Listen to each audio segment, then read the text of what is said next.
السلام عليكم ورحمة الله وبركاته. بسم الله الرحمن الرحيم. يعني نلاحظ تصاعد وتيرة التهديد بين قطر وأوروبا بشكل مقلق.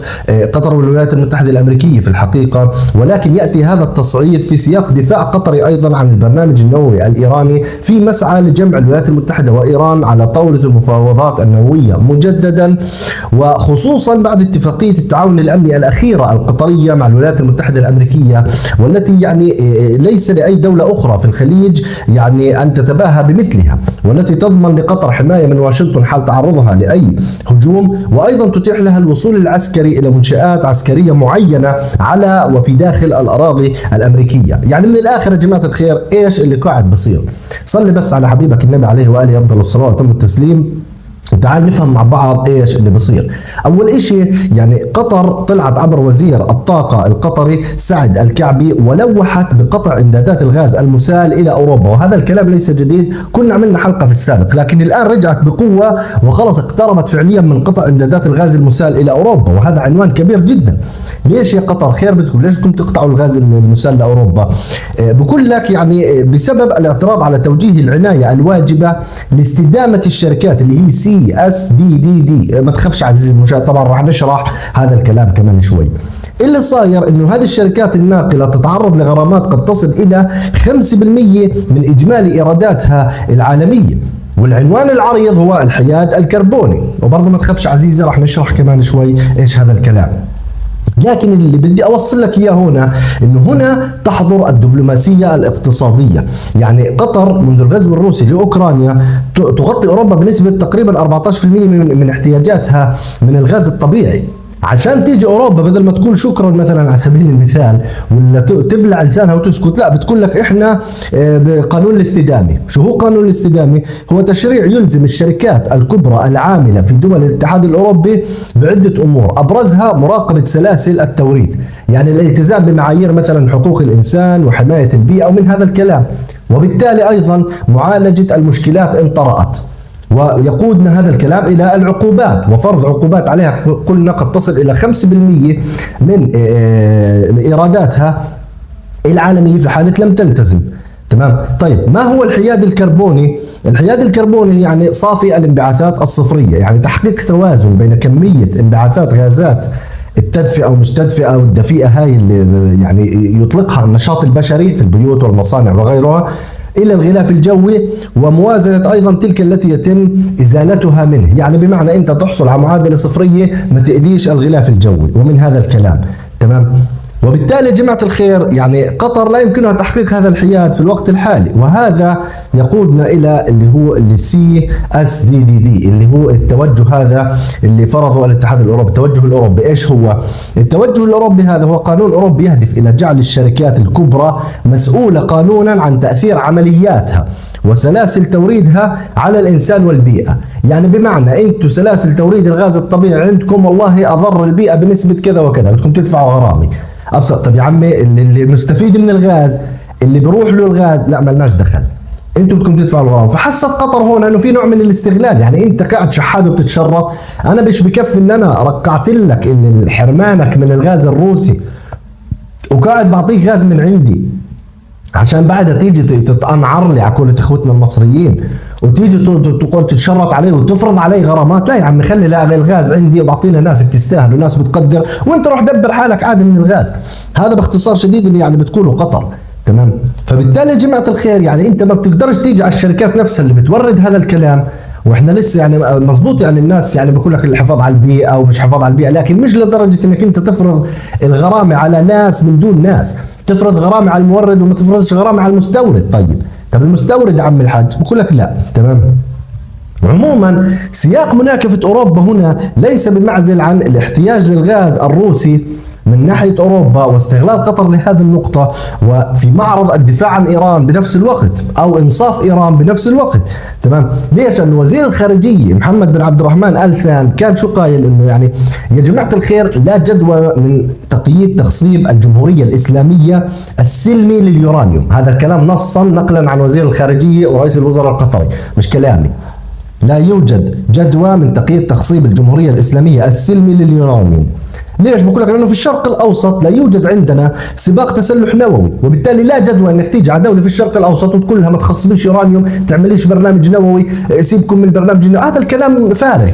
تمام؟ أنت بدك مآرب أخرى من هذه الدولة، مش عشان شغلة اليورانيوم، هو فقط استغلال.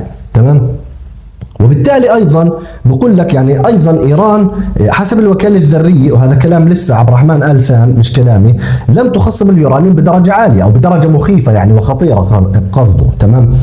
فبالتالي جماعه الخير ممكن واحد من حضراتكم يقول طيب هذا كلام طبيعي، يعني دوله بتعطي رايها في اللي بصير ما بين ايران وبين اوروبا. لا، الكلام صادر يا عزيزي المشاهد عن وسيط محتمل وطرف اصيل في المعادله. وعشان اثبت لك هذا الكلام شوف لما صار الضربه الاسرائيليه على قطر.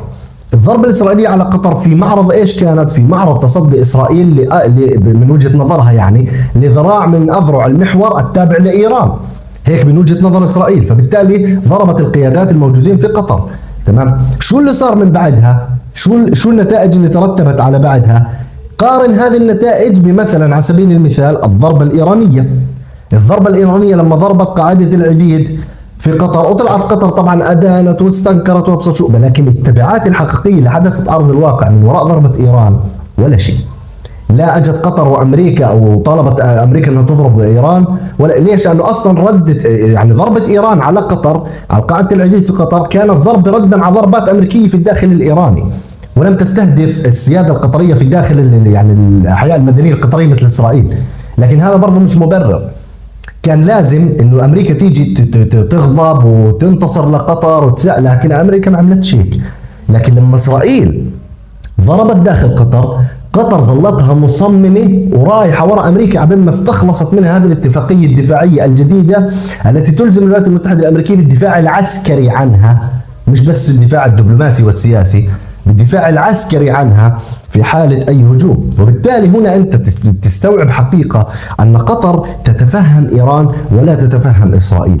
وهنا تأتي المعضلة بالنسبة للمعسكر الإسرائيلي الغربي، أن قطر هي مضبوط تقدم نفسها كوسيط، ولكنه وسيط غير محايد مثل أمريكا. أمريكا تقدم نفسها كوسيط بين الفلسطينيين والإسرائيليين أو ما بين الإسرائيليين والعرب بشكل عام والمسلمين، لكنها وسيط غير محايد، هي داعمة لإسرائيل وبكل فجاجة وصراحة.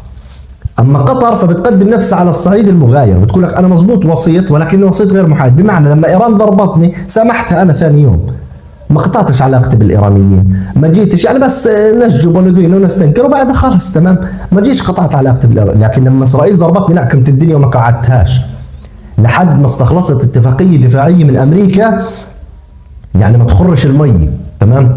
ولحد ما استخلصت ايضا اعتذار اسرائيلي، وان كان اعتذار مش على نفس المستوى يعني، لكنه ترامب جاب بنيامين نتنياهو وقعده عنده في المكتب واتصل في امير قطر وقال له يلا تفضل اعتذر له.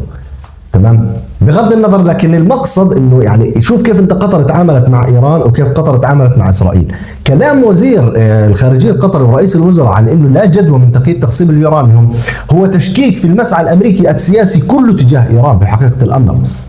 لانك وكأني بك تقول لامريكا كل اللي بتعملوه مع ايران كلام فارغ ملوش جدوى ملوش داعي، ايران برنامجها نووي سلمي مش مؤذي حدا، انتم تصعيدكم غير مبرر. لكن هذا الكلام قطر ما قالتوش في صالح اسرائيل ولا حتى تلميحا. تمام؟ في ظل كل هذا الكلام ياتي الاوروبيون ليتعززوا على القطريين في غازهم ويقول لهم ويتشرطوا عليهم ويجيبوا مساله البيئه وحمايه البيئه وحقوق الانسان، وكأن اوروبا هي حاميه حمى البيئه. الله يرحم ايام الحملات الاوروبيه اللي قبل ما تنقل الجنود نقلت الامراض.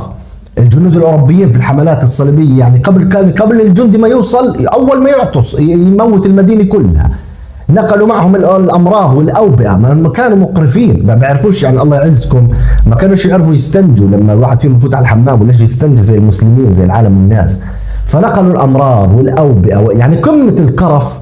شوف اطلع اوروبا شوف شوارع لندن اليوم. انا لسه شفت فيديو عن شوارع لندن، شيء مخزي، شيء قمامي في الشارع، قله نظافه، قله قيمه، قله كل شيء. تمام؟ شوف شوارع اوروبا وشوف كذا، عشان تيجي تقول لي حمايه البيئه ومش بيئه مين يا ابو بيئه؟ طب احمي بلدك انت، نظف زبالتك بعدين تعال للناس حمايه بيئه. جاي على اللي بورد لك غاز ويعني بقيمه 14%، في ناس مفكرها نسبه قليله يعني 14 من 100، لا نسبه كثيره هاي. لو قطر وقفت امدادات الغاز لاوروبا فهناك تبعات كثيره ستحصل، سوف يضطرون صاغريا إلى شراء الغاز من روسيا مرة أخرى، وبالتالي أي تفكير بضرب أنابيب ولا خط سيل شمالي ولا خط سيل جنوبي بح يا عم الحج. عرفت كيف؟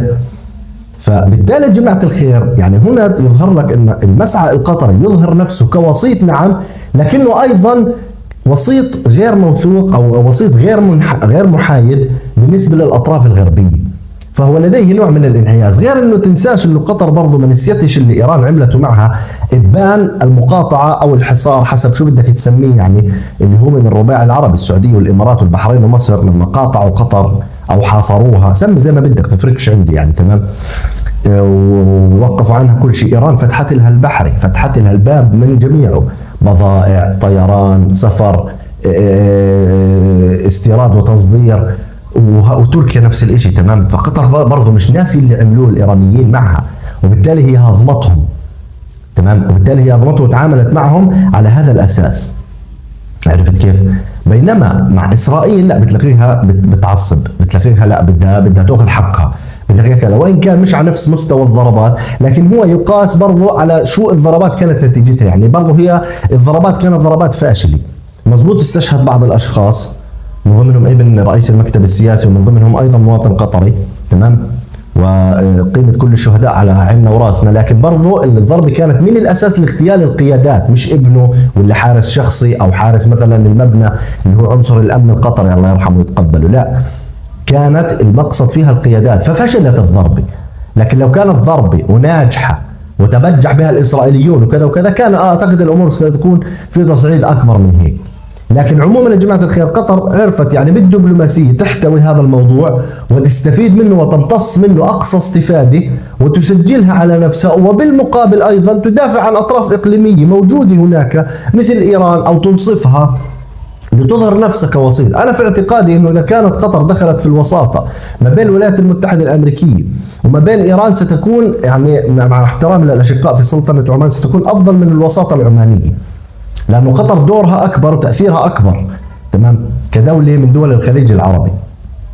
وبالتالي هذا هو المنتظر، هذا في حالة كل التحليلات هذا وكل الكلام، في حالة لم يتغابى الإسرائيلي ويشن ضربة أخرى على إيران أو الأمريكي، وأنا أستبعد ذلك في الوقت الراهن نظرا ل يعني احتمالات طرحناها امبارح وطرحناها في حلقات سابقة تتعلق بالسياسات الخارجية الآن للمعسكر الغربي تحديدا الولايات المتحدة الأمريكية. يعني أمريكا مش في راسها الآن أنها تروح تضرب إيران، ومش في راسها انه ايران حاليا تروح تضرب كل مصالحها وبالذات اللي في قطر. وهنا قد يسال سائل طب ما هي الاتفاقيه الامنيه اللي اتفقتها قطر مع امريكا لا تشمل اسرائيل فقط، تشمل ايران واي طرف بده يضرب فيه. بقول لك اي نعم صحيح، لكن هذا يتوقف برضه على الشكوى القطريه تمام. ايران لما تيجي بدها تضرب هسه، اذا ضربت ايران كمان مره في قاعده العديد ستكون ضمن حرب اقليميه. يعني اخر هم ايران بصراحه مع الاحترام للاخوه القطريين، يعني اخر هم ايران قطر شو تفكر، ولا قطر تشجب ولا تدين ولا حتى تحشد امريكا ترد عليها رد عسكري، لانه اصلا ستكون ضمن حرب، ستكون ضمن حرب، فمش مش راح تسال ايران كثير. لكن الغدر الاسرائيلي لما اجى في الاراضي القطريه اجى في ضمن انت بتتعامل مع دوله وسيط، انت بتتعامل مع دوله مش المفروض في بينك وبينها حرب، فرحت انت ضربت جوا تمام. عموما يا جماعه الخير الفتره القادمه ممكن تكون حبلة من مفاجآت على هذا الغرار، بنشوف لوين الامور بدها توصل فينا. وربنا يحفظكم يا جماعه الخير، يعطيكم الصحه والعافيه، يحفظكم صحتكم واسركم ودولكم وبلادكم، ويحفظ فلسطين واهلها ورجالها، والسلام عليكم ورحمه الله وبركاته.